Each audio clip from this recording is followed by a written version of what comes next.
Sir, railway का एक अतिरिक्त बजट आया करता था जिसकी प्रथा बंद हो गई। आप इस भारतीय रेल की महत्व इसी चीज से समझ सकते हैं कि उसके लिए एक अतिरिक्त बजट सदन में पेश किया जाता था। क्योंकि अब रेल बजट पेश नहीं होता तो उस पर व्यापक चर्चा भी नहीं होती। लेकिन इस वक्तव्य के माध्यम से मैं रेल बजट से संबंधी कुछ चीजें आपके सामने अवश्य रखना चाहूंगा। इस यूनियन बजट 2025-26 में माननीय वित्त मंत्री जी ने 2,55,000 करोड़ की फाइनेंशियल एलोकेशन रेलवेज की कैपेक्स के लिए मांगी है।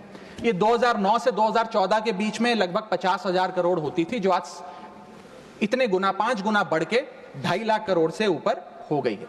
तो इस पे व्यापक चर्चा अवश्य होनी चाहिए। सर, भारतीय रेल जो भारत की लाइफलाइन कहलाई जाती थी, आज उसकी स्थिति ऐसी है कि अगर मजबूरी ना हो तो शायद कोई यात्री रेल की ओर देखना भी ना चाहे।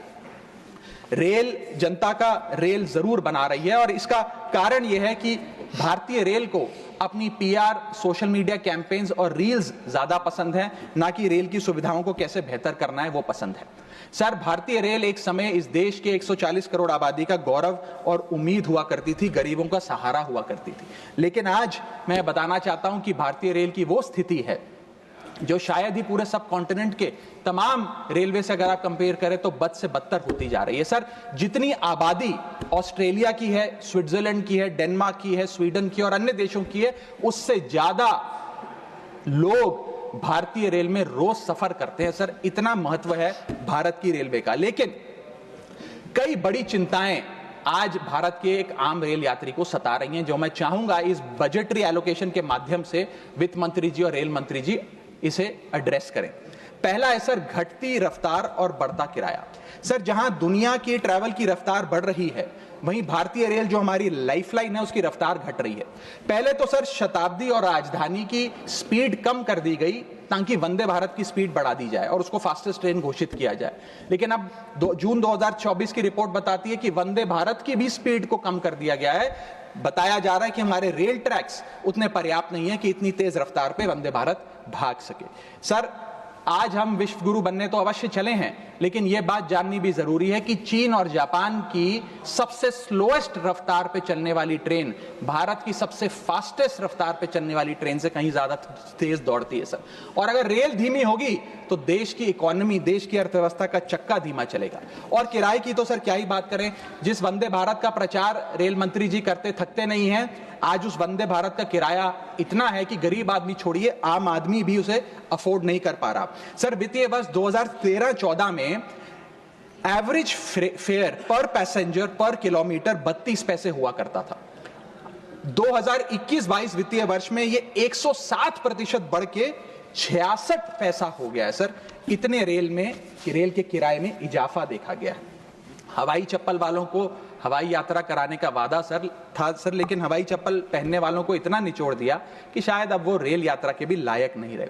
सर, दूसरी समस्या है, बुरी हालात है थर्ड एसी और सेकंड एसी के।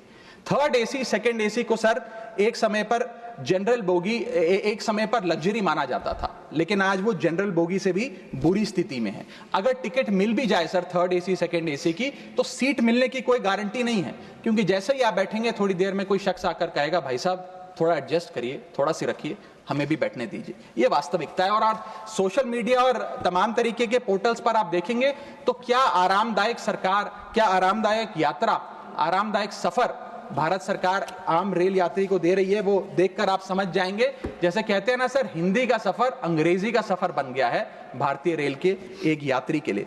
कई रूट्स पर आलू की बोरियों की भांति लोगों को ठूसा जा रहा है, और अगर शौचालय में भी, ट्रेन के टॉयलेट में भी सीट मिल जाए तो आदमी अपने आप को सौभाग्यशाली समझता है।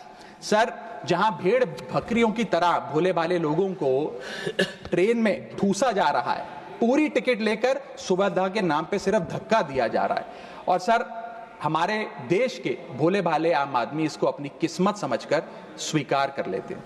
सर, मैं तीसरी बड़ी रेल समस्या जो कि है मिसमैनेजमेंट, अव्यवस्था, उस पर आपका ध्यान आकर्षित करना चाहूंगा। सर, पहले तो रेल की टिकट मिलती नहीं, अगर मिल भी जाए आपने अगर 2, ढाई, 3 महीने पहले टिकट बुक कराई हो, टिकट कंफर्म हो जाए तो सीट मिलने की कोई गारंटी नहीं। और सर आप अपना अनुभव देखिए, जब आप सबसे पहले प्लेटफॉर्म पर पहुंचते हैं अपनी ट्रेन में चढ़ने के लिए, तो आपको चारों तरफ सिर्फ गंदगी ही गंदगी नजर आती है। अगर बुजुर्गों के साथ या घर परिवार की महिलाओं के साथ आप ट्रैवल कर रहे हैं तो एक क्लीन वॉशरूम तक आपको मुहैया नहीं कराया जाता। और हालात यह है कि लोग मजबूर हैं प्लेटफॉर्म पर अखबार बिछाकर सोने के लिए, और वेटिंग एरिया के नाम पर तो सर सिर्फ एक नेम प्लेट, एक बोर्ड लगा नजर आता है और कुछ नहीं नजर आता। तो सर ट्रेन पे चढ़ने से लेकर ट्रेन पे उतरने तक की एक बड़ी लंबी फहरिस्त है अव्यवस्था की। यहां तक कि सर आज जब इस ठंड के मौसम में एक यात्री एक लंबा सफर तय करता है ट्रेन में और सोचता है कि थोड़ा आराम कर लूं, कंबल चादर खोल के ओढ़ने का प्रयास करता है, तो उस कंबल चादर से इतनी बदबू आती है, इतनी दुर्गंध आती है, और उसके जवाब में रेल मंत्री और रेल मंत्रालय बताता है कि हम महीने में 1 बार कंबल धोते हैं। महीने में 1 बार कंबल धोएंगे तो सर सुगंध आएगी कि दुर्गंध आएगी, मैं चाहूंगा कि सरकार इसका फैसला ले। हाइजीन रिलेटेड कंप्लेंट्स में पिछले 2 वित्तीय वर्षों में 500% का इजाफा हुआ है।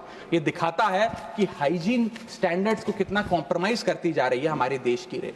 और सर अगर प्लेटफॉर्म पे भूख लग जाए तो आपको पानी वाली चाय, गंदे तेल में तले समोसे और छोले भटूरे अवश्य मिल जाएंगे।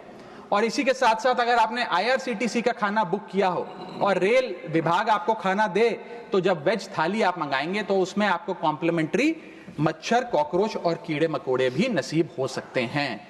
जब आप वेज थाली ऑर्डर करेंगे और ये आपको नसीब नहीं होंगे तो सूखी रोटी, कच्चे चावल और पानी जैसी दाल तो अवश्य मिलेगी। सर महाकुंभ को लेकर कई आयोजन बड़े बड़े किए गए और कहा गया कि भारतीय रेल बड़ी सक्रिय होकर महाकुंभ का आयोजन कर रही है। मैं बताना चाहूंगा कि प्रयागराज का रेलवे स्टेशन और आसपास के कई रेलवे स्टेशन को बंद करना पड़ा क्योंकि सरकार क्राउड मैनेजमेंट नहीं कर पाई। और कहां पर ये स्पेशल ट्रेन चल रही है महाकुंभ के लिए, मैं पूछना चाहूंगा कोई व्यक्ति है जिसके पास एक स्पेशल ट्रेन की कंफर्म टिकट है सर?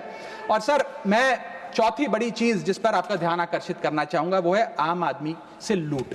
सर पहले तो IRCTC की वेबसाइट का इंटरफेस कुछ इस प्रकार है कि आप टिकट बुक नहीं कर पाएंगे। जब बुक करने के लिए थर्ड पार्टी एप्स पे जाएंगे तो वो आपसे मोटा कमीशन लेंगी। अब खुदा ना खास्ता आपकी यात्रा कैंसिल हो जाए तो मोटा कैंसिलेशन चार्ज भी आपसे वसूला जाएगा।